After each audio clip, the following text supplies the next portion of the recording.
Welcome back to the Untriggered Parenting Podcast with me, Paula Sampson Lawrence. On today's show, my special guest is Amanda Schenkenberger. Amanda empowers homeschool mums to calm the chaos and confidently homeschool. She also believes that homeschooling is not just about academics, but it's a tool to experience joyful connection with your children. Let's dive in. Welcome, Amanda, to the show. Lovely to have you here, talking everything homeschooling. So I would love for you to introduce yourself and give us a little bit about your background and how you got involved in homeschooling. Sure, absolutely. Thank you, Paula. So I'm Amanda Schenkenberger, and I'm a homeschool coach. I help moms calm the chaos and confidently homeschool so that we can finally pair rigorous academics with joyful learning and connection. And my background in that is I was a homeschooled kid back when it was weird. Yeah. And my parents took an unschooling approach to my education, and I had a wonderful childhood. I played outside. I had very little formal learning time. I lived on a ranch with cats and dogs, and I had a lot of life experience before I had to go to public high school. And when I went to public high school, I'll be honest, I was a little nervous because I didn't think I could keep up academically with all the people who had been in the school for their whole lives. But it turned out I didn't need to worry. I graduated in the top 10 of my class out of 300. Wow. And I decided, I think I know a better way to learn. So I wasn't going to put my kids in public school, and haven't regretted that decision when we started having kids I guess it was 11 years ago now. And so we've been homeschooling our own for 8 years. And then combined, I have 18 years experience with my own homeschooling background. Wow, that's amazing. So how old are your children now that you're homeschooling? Yes. So I have 4 boys. They're ages 4, 7, 9, and 11. Wow. I have a lot of questions about that, but we'll get to it. So I would love to start with, what are some of the common misconceptions people have about homeschooling? So from your perspective, who was homeschooled and who is homeschooling, what are some of the things that people sort of get wrong, I suppose? Yeah. So when I was a little girl, I'd meet new people and they would ask me, "Oh, where do you go to school?" And I said, "Oh, I'm homeschooled." And they would always tilt their head to the side and squint and look at me kind of funny. And they're like, "But you're not weird." And as a little girl, I was like, "Thank you." Like, is that a compliment? what do you say to that?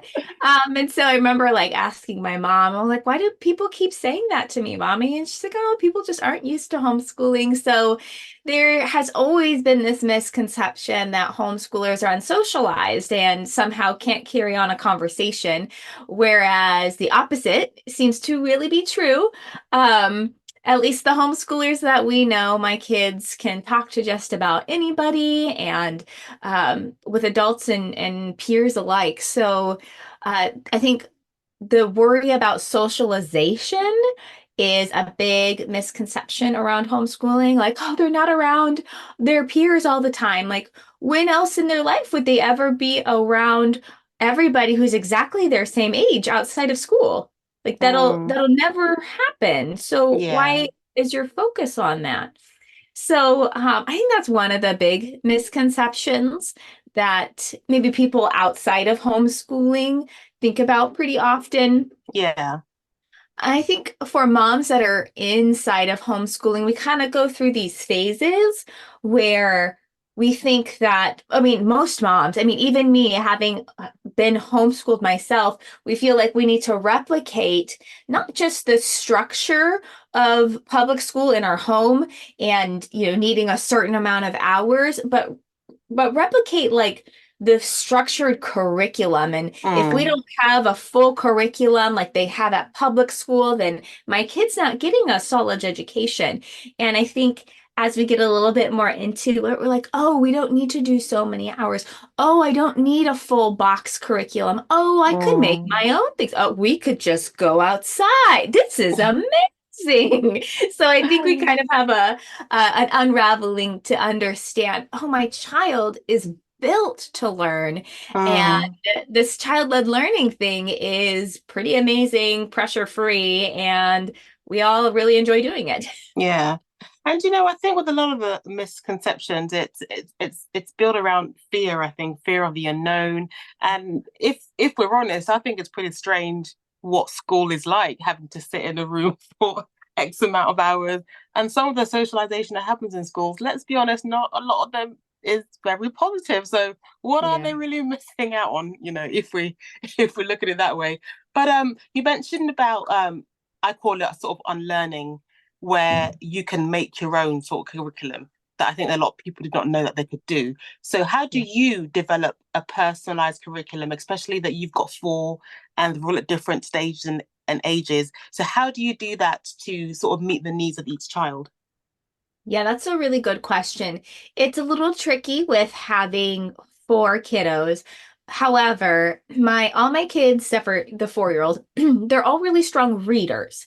And Mm, so I choose open and go curriculums for their main, usually like math. Their main curriculum, you can open it, it says read to the child, but they can read it to themselves and they can work through the material very independently. So in order for me to have some of that time back, I have them, at least for math, do something that they can do on their own. But when it comes mm, to the other subjects, we're really in a dialogue about what they're looking for, what they like, what they don't like, where I see that, oh, your grammar is not great. Okay, that's something we mm. should work on. Let's write some stories, Yeah, right? So it really has it's like kind of like a dance. They're yeah. telling me what they want to learn about and where they think they need to grow. I'm also assessing where they're at. And so I basically lean into what they're looking for, and then we go from there. Oh, that sounds excellent. And I'd love to know, are you structured? And or do you believe that there should be a structure, or are you more sort of flexible and sort of taking each day as it comes? Yeah, so that sounds really stressful. Each day as it comes. Whoa. No, I'm very type A. Yeah, And my unschooling experience, while it was wonderful, I did long for more structure. I yeah. was the oldest, quite a few years older than my little brother. And I've always been like, okay, we do this, then we do this, and then what's the plan? And then what are we doing after that? So the structure I really feel is they're like walls of your home, right? Mm, And so it's not that it's a bad thing, but it helps you feel safe. So when I talk about a schedule or a routine, it's really about these walls of your home. And then, like, what happens inside, for example, a homeschool room in the mm, house, that's up to you. That's where you get to be flexible. For us, we are a little bit more on the academic side. And so we prioritize language arts and math and science, and mm. then, kind of figure out the rest of it. But for somebody else, it might just be reading with their kids. Yeah, It could be drawing, and that's beautiful, and that's what you get to decide for your family, but it happens within this frame. This is the time of day that it happens. And creating this consistency, especially when we have little ones or we're having older ones, give us a lot of pushback. And mm, when we implement this consistency, those things really begin to melt away. Our older ones know what to expect, and so there's less pushback there. And then with the little ones, a solid routine, I would say, is a must, because this is actually how a little person is telling time, yeah, right? They yeah, don't know the morning is over because the clock says 12. They know the morning is over because it's lunchtime. yeah, yeah. And so the routines are very important for young children.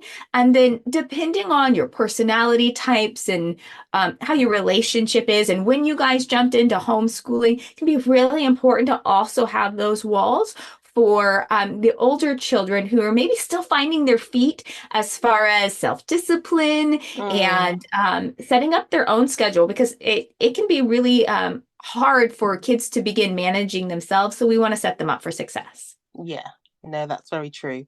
And I'd love to know how you sort of assess their progress, or is that something that you kind of put on the back burner? 'Cause I know some parents that homeschool are very much, we don't do any testing or standardized testing anyway. So how do you sort of monitor the progress and how they're getting on? Yeah, that's a great question. So here in the state that I live in Mm, Oregon, we have to legally have them tested every 3 years. Now, okay. for us, I'm not looking for you to be above average or below average. I'm just looking to see upward movement. That's really what I Mm, care about is progress. And you're beginning, especially like in thinking about math, you're showing some mastery in that. So I use our state testing that we're required to do. But I think what is important is focusing on progress. So, yeah. however you want to measure progress, whether if we're talking about art and you can see that the people that they're drawing are becoming more detailed, or the Mm, musical instrument that they're playing is beginning to flow better. I'm not mm. musical, so I wouldn't know. But what you're looking for is progress. And I think what's almost even more important is that they're feeling confident and Mm, they're stretched a little bit, they're challenged a little bit, but the confidence is there because when our kids begin to lack confidence, um, whether it's like what's the word I'm looking for? A real reflection, because sometimes we can lack confidence, but we're really good at something. mhm. So whether their lack of confidence is due to something that's real or not, we want to make sure their confidence is strong because it's going to be a real struggle for them to make progress because they'll stand in their own way. Yeah, So beyond anything is looking at progress and looking at their confidence level. yeah. No, I think that's a really sort of a great way to approach it. And that also takes the pressure off you and the child. So they're not, I guess, comparing themselves to somebody who's in the sort of standard education system. Yeah. What I'd love to know is, have you had, well, I'm sure you have, but what's a big challenge that you've had in homeschooling and how you've overcome it? I'd love to hear if you have an example of something that you found really sort of Definitely. challenging, and when you overcame it, you thought, wow, we've sort of done it. I'd love to hear Yes. that. Yeah. So for me, the biggest challenge that I've had in homeschooling is my own emotional regulation. Mm. I It's just realize, parenting in general, though, isn't it? yeah, yeah, it's not just homeschooling, it's, Yeah. all of the parenting. And walking through this journey of, wow, I'm really reacting. This isn't what I want. This isn't how I want to treat my children. If somebody else was talking to my kids like this, I would be really upset, Yeah. and walking this journey of, wow, oh, when this happens, just discovering my triggers and learning my own nervous system and then stop putting myself on the back burner and trying to pour from an empty cup and being nasty and harsh and like just generally disrespectful and unloving to my children. Yeah. And it's because I'm depleted. It's not because that's who I am. Mm. It's because I haven't taken care of these things. And some of the things I'm dealing with, most of them really have to do with way before they were born. Yeah. And Yeah. so sometimes, there might be a little trigger from from them, but that's still my responsibility as the parent or even just a person who's independent and cares about their personal self-growth. And so the biggest challenge has really been me and walking through, okay, here are my triggers. Here's the Mm. self-awareness I need. Okay, what do I need to support myself? What are the tools? Okay, let me practice them. I mean, it's been a really long journey. So it's been very, it's been a bit of a rough road, Yeah. but we're getting there.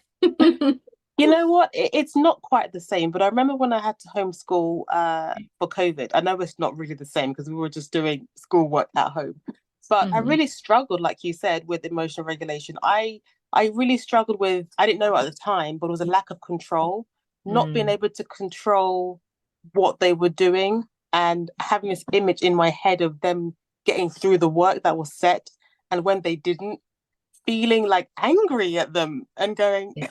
especially my elder, because I thought you should be sort of able to self-manage. And in fact, at that time, he was at 10 back then, and he required a little bit more work than the younger ones. And I just thought, Yeah. this is not how it's supposed to be. And I really had to sort of take a step back and say, this is hard for everybody. We're all just trying to adjust here. And Yeah. it's not helping me being, sort of mean mum and barking orders at everyone. And eventually I changed the whole dynamic of the day and I made the learning day shorter because you know what? That's what we could do. And you Right. have to do whatever you can do to get through the days and make sure everyone's okay. And if that looks a little bit different than you thought it would, that's okay too, you know? But Yes. I would love to know that can you separate mum and mum the teacher? Or is it the same thing? Does that question make any sense to you? Yes, yes, yes. There's definitely I know some moms really struggle with this, but Mm, it's hard to answer because I'm just a natural teacher. yeah. Always and forever. I'm just like, let's point these things out. And this is when I'm with my girlfriends or when I'm with my kids. Like the other day, I was getting my nails done with my girlfriend, and she was like, oh, how do I tell which number is the right color? I'm like, well, if you look at the top, you'll see that there's no numbers there. And so we did through this whole like critical thinking, how do you deduce these things? And we were just, getting our nails done together. And so it it's just a natural part of me. So I don't think it ever comes off. It's not like a hat I can put on and take Yeah. off.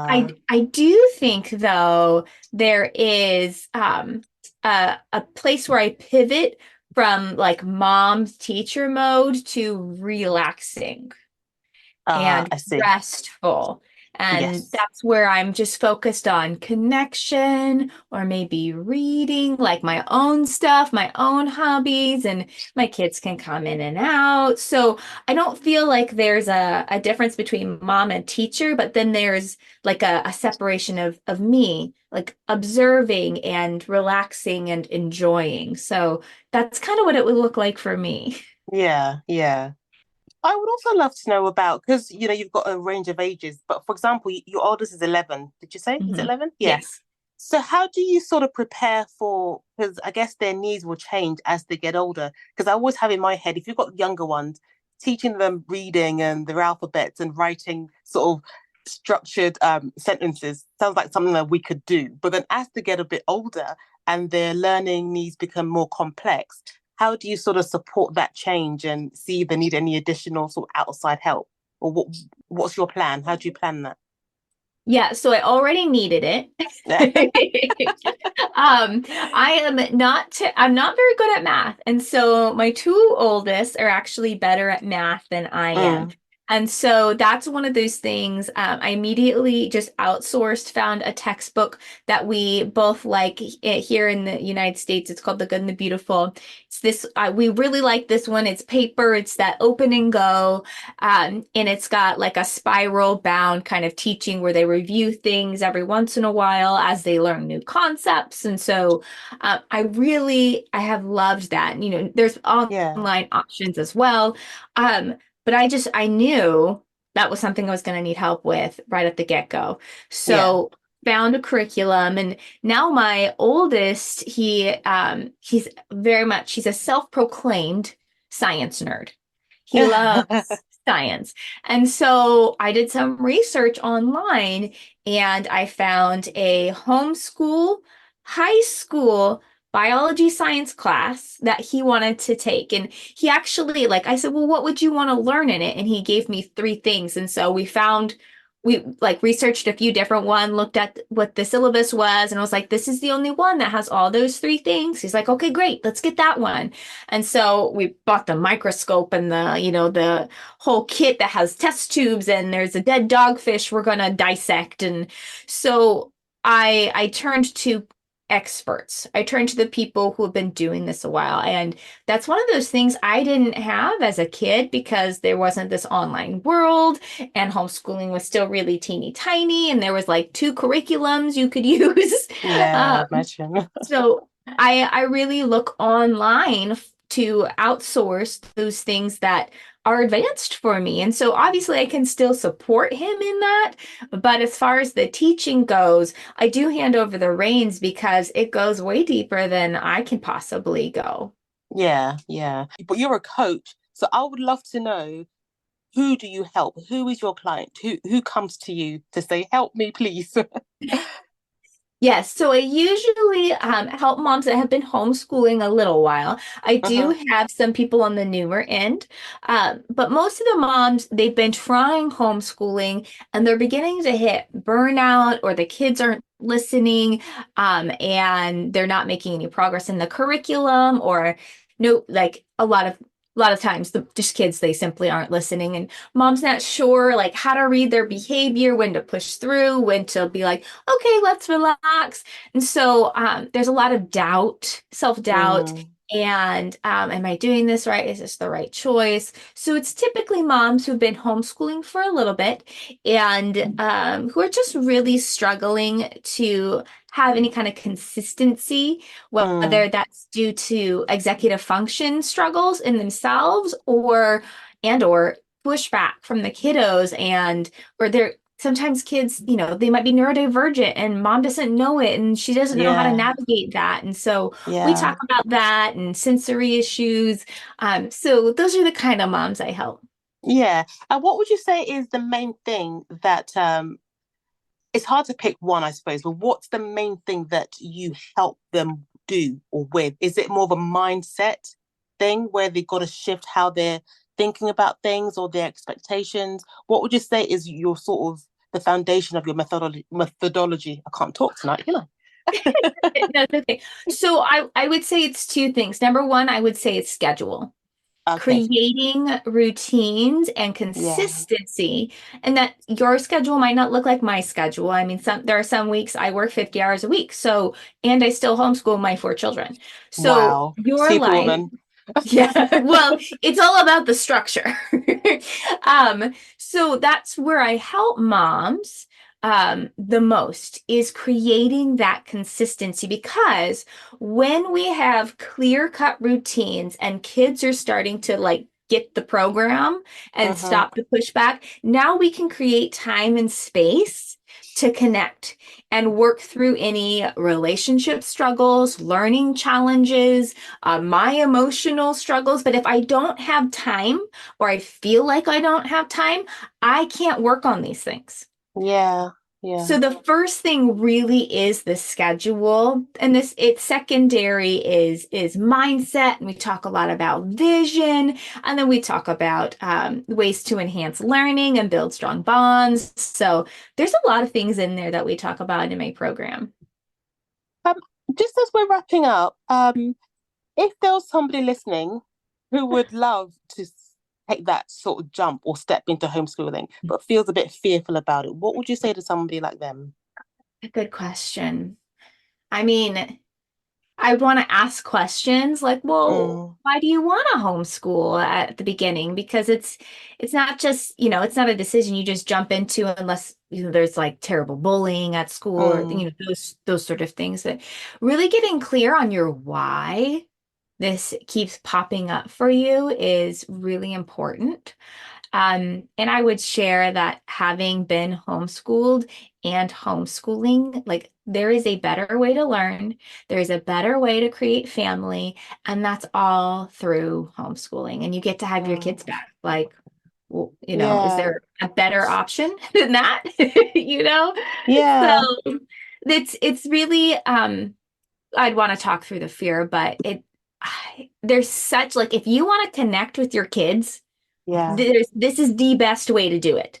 It is yeah, the best way to do it. And so, yeah, I would just say I've never regretted it. So, yeah. I can kind of see your passion for it as we're talking. But it's mm, just for me, I think that there's this thing of kids not liking school. And I don't know what it's like in the US, but a majority of kids, and we know it's hard, is this thing of kids not liking school, kind of struggling and getting through it. And I just think for a place that you spend so much time, it shouldn't be that way. I'm not yeah. saying they should be running through the gates like yippee every single day, but they shouldn't be so sort of bogged down by it, you know? And here's the thing, there is beautiful ways to learn as a family together. And then with those older kiddos, you can outsource things like math, even language arts that they could do on their own. And they can be primarily independent. And then you guys can have this family learning time. So it's not like, oh, I got to give you all my time and give you all my time and give you all my time. It's a completely different perspective on learning. And it's communal. And I feel like in our modern society, at least in America, we're very individualized. Like, this is my space and this is your space. And like, these things can't touch. But we're a family, like we're a unit. And yes, I want to individualize your curriculum and your studies to you, but then we get to come together and have this connected learning experience. And it's awesome. Yeah. I love that. Yeah.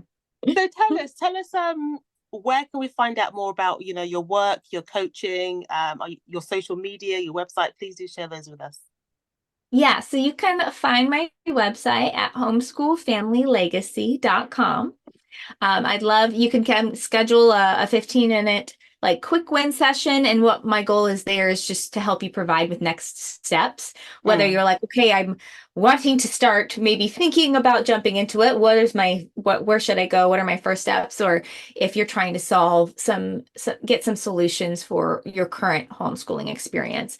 So I'd love to see you there. But if you want to come follow me on Instagram at Homeschool Coaching Mama, I'd absolutely love that too. Oh, thank you so much. I have to say, one thing that I really loved is the fact that you're sort of saying homeschooling makes a connection with your kids better. And that's what I love the most, because that's the most important thing as a family. So it's not just about, you know, taking them out of school or, you know, whatever struggles they're having. It's about strengthening that bond within the family and with your kids. So I really, really love the work that you're doing. And thank you for coming on today. Thank you, Paula. It was lovely to meet you, and it's lovely to see you.